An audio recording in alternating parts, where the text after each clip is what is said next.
All right, guys, checking in for my takeaways. Day 3 of Seahawks training camp here in 2025 as we get ever closer to getting the pads on. Coach Mike Macdonald talked to us after the session today, did confirm that pads will be on Monday. And so some of the things that we're not able to really glean from these practices or assess at this point, we will get more information, more data, especially as it comes to some of these position battles on Monday. Some overriding themes today. One of them, first of all, the intensity for the third day in a row ratcheted up just a little bit. In particular, a lot more verbal action today on the field. Guys like Devin Witherspoon, Reek Wolin talking smack. We just talked to Jackson Smith-Njigba after practice.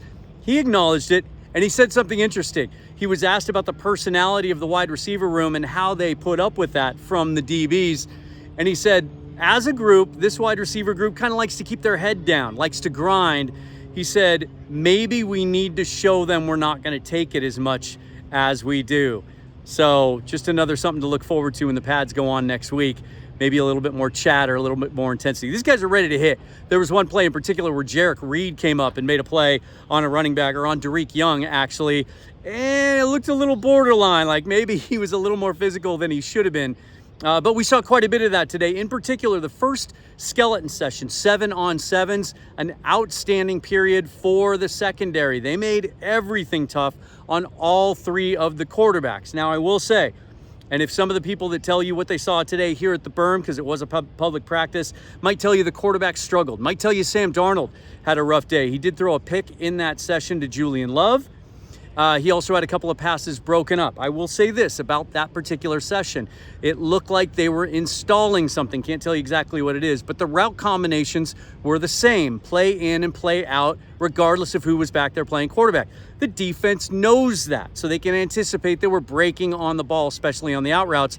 And there were about 5 passes in a row from Darnold, then Drew Lock, then Jalen Milroe that were broken up by defenders. Also some great plays today. Drew Lock with a nice seam ball down the middle to JSN for about a 40-yard touchdown today. That was outstanding. Actually, that was Sam Darnold, and it came shortly after the interception. Nice bounce back from him.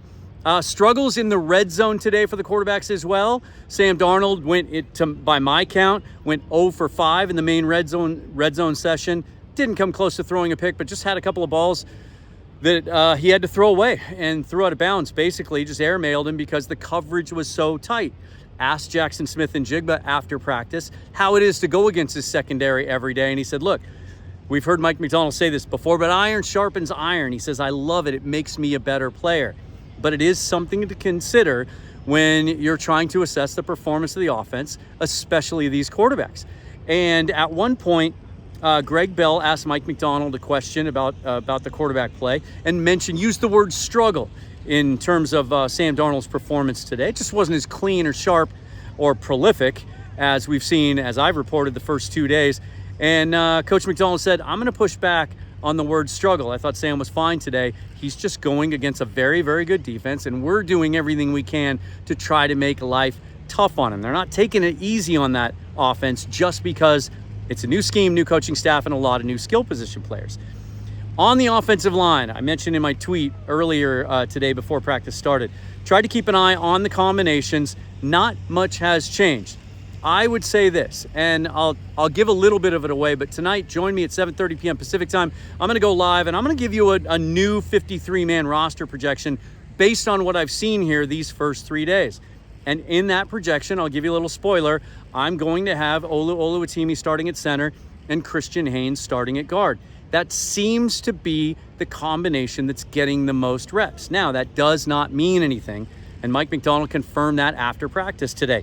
We saw Jalen Sundell playing a lot of center with Anthony Bradford.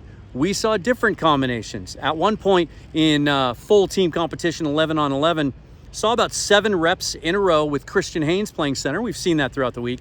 And Jalen Sundell playing right guard next to him. And the reps from Haynes, to me, were very good. Now remember, you think back to the Senior Bowl last year when he was coming out of Connecticut, and they gave him some reps in Mobile at center. And some of the scouting reports, some of the analysts, thought that might ultimately be his best position. Mike Macdonald was asked directly after practice today, is Christian Haynes in the center competition to start? And he said yes. He then qualified it later by saying those other two guys still have the lead, but we like what we see from Christian. That's why we're doing it. We actually did some of that late last season. The more you can do, right? The more versatility among that offensive line, the better. But if it ever came to that, I saw some good stuff today from Christian Haynes at center. One of the interesting things that I thought came out of Mike Macdonald's comments at the end of practice, he was asked about Jake Bobo. I talked about yesterday on the show about the wide receiver group as a whole and how strong it looked, how they have some really tough decisions at the bottom of that group, and how I feel some of the receivers that are cut on the cut to 53 are going to latch on and play roles elsewhere. They're going to make rosters around the league. Jake Bobo is a guy that hasn't really stood out these first 3 days. But I understand, and I think you know, we all should. He's not the kind of guy that's going to flash and have big demonstrative practices. That's not his skill set. It's not his style. He's not the explosive, super quick, dynamic receiver. Now, he did almost haul in a long bomb today, about a 50-yard attempt from Sam Darnold, one of the first deep balls we've seen in training camp so far. It was perfectly placed. Good coverage, though. Isis Waxter was on him. I want to talk about him on my show tonight. He really flashed today a couple of times, had a couple of pass breakups.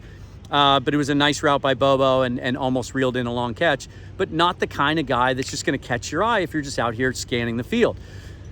But when Mike Macdonald was asked about Jake Bobo, Macdonald stopped dead in his tracks and he used two words. He's an integral part of the roster and he's part of our identity. What does that tell you? I think Jake Bobo's got this team made, and it's up to the other guys to battle for that last spot or two. I also had an opportunity to ask Jackson about playing against this secondary, as I mentioned, and he called some guys out specifically as well. Let me just tell you this. I got to know Jackson when he was a rookie. I got to meet his family. You can see the old cliche, the apple doesn't fall far from the tree, right? He is the most gracious and humble, a little soft-spoken, and his game is kind of that way too, right? You kind of forget about JSN, and then you see him, you know, catch a ball and take it to the house. Just a tremendous human being. And I say that because I remember an instance, I'll share something with you, after he was drafted. On Twitter, somebody contacted me through Twitter and said, man, you guys made a mistake taking JSN at 20. He's a thug. He's not even going to finish his rookie contract. He's going to be a disaster. I wish I had screenshotted or bookmarked that, because even in the moment I thought, wait a minute, this goes against everything I've ever heard about JSN. Certainly he's proven to be the exact opposite of that, and really a main member of this team and a guy that I think is going to be a foundational long-term member of this team. And next year when he's eligible for an extension, going to be a very, very rich young man. That's all I want to share with you right now. I want to save some stuff for the live show tonight. But again, as promised, I wasn't planning on doing this until later in camp after preseason games were played, but I'm going to do one today because this is it for me.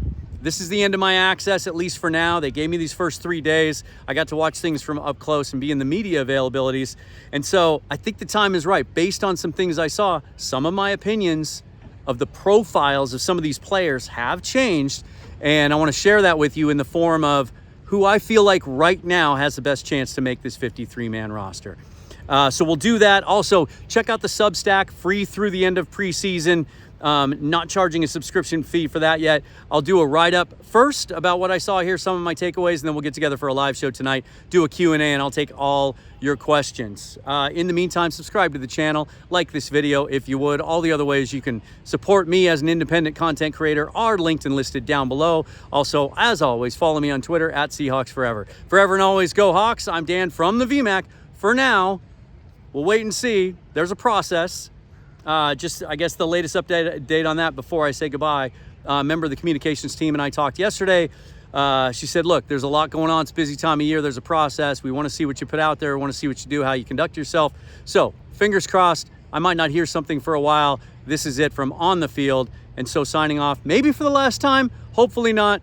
Dan Viens from Seahawks Forever. Thanks for watching, you guys. I'll see you tonight.